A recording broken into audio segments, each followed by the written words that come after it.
अगर आपको हमारी स्टोरी अच्छी लगती हो तो लाइक एंड सब्सक्राइब जरूर कर दिया करें। धन्यवाद।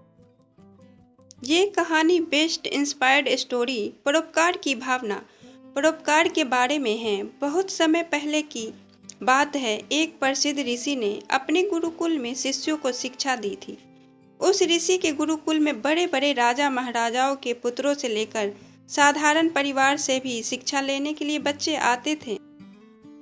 सारे बच्चे दीक्षा से शिक्षा प्राप्त कर रहे थे। शिष्यों की शिक्षा आज पूरी हो रही थी और इसीलिए सभी उत्साह के साथ अपने अपने घर वापस की तैयारी कर रहे थे। इसी प्रकार ऋषि ने सभी को मैदान में सम्मिलित होने का आदेश दिया। ऋषि की आदेश रिपोर्ट में सभी शिष्यों का समूह शामिल हो गया है।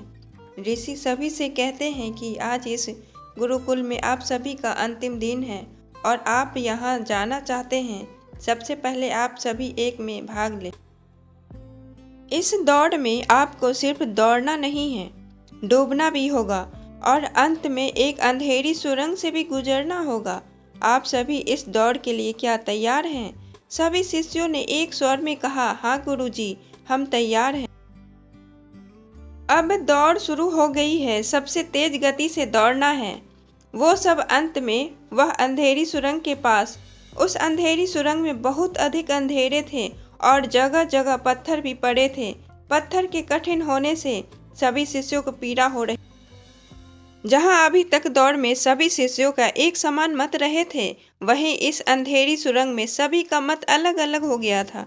सभी शिष्यों ने कहा, जैसे तैसे करके बड़ी कठिनाइयों के साथ ये दौड़ निकाली और वो सभी ऋषियों के साथ जुड़ गए। ऋषि ने सभी से कहा, मैं देख रहा था कि कुछ शिष्यों ने ये दौड़ बहुत ही कम समय में समाप्त कर ली, तो कुछ शिष्यों ने सबसे अधिक समय लिया।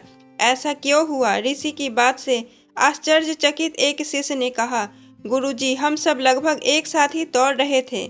उस पर अंधेरी सुरंग में पहुंचते ही स्थिति बदल गई।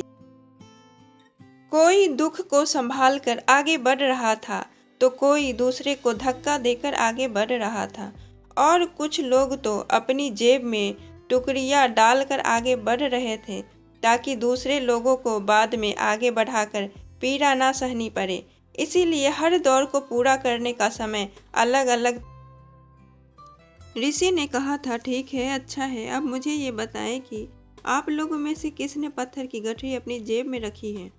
लोग वो आगे आए। ऋषि के आदेश में कहा गया है कि कुछ लोग शिष्यों जिन्होंने अपनी जेब में पत्थर रखे थे वो आगे आए थे। अब ऋषि ने उन सभी से कहा कि आप सभी अपनी अपनी जेब में से पत्थर का टुकड़ा देखें। वो सभी अब पत्थर रेस्टरा देखने लायक। पर ये क्या, जिन्हें वो सब पत्थर समझ रहे थे वो तो कीमती थे। सभी शिष्य आश्चर्यचकित हो जाते हैं और ऋषि की एक दृष्टि देखते हैं। ऋषि ने पहले ही कहा था कि आप सभी इस बेशकीमती दुकानदारों को देखकर आश्चर्यचकित हो जाएंगे। ये थी कि मैंने ही ये बेशकीमती दुकान वो अंधेरी बात में डाली थी। ये मेरी तरफ से दूसरों के बारे में दर्शन वाले और परोपकार की भावना वाले शिष्यों को मिलती है। ऋषि ने सभी को समझाते हुए कहा कि ये भक्ति जिंदगी से जुड़ी हुई है, जहाँ पर सभी कुछ न कुछ पाने के लिए भाग रहे हैं, लेकिन अंत में सबसे सौभाग्यशाली होती है परोपकार, जो कि भावना दूसरों के बारे में सोचती है। अगर आपको हमारी कहानी बेस्ट इंस्पिरेशनल स्टोरी परोपकार की भावना अच्छी लगी हो तो अपने दोस्तों के साथ भी शेयर करें और कमेंट में ज़रूर बताएं कि ये कैसी लगी हमारी स्टोरी।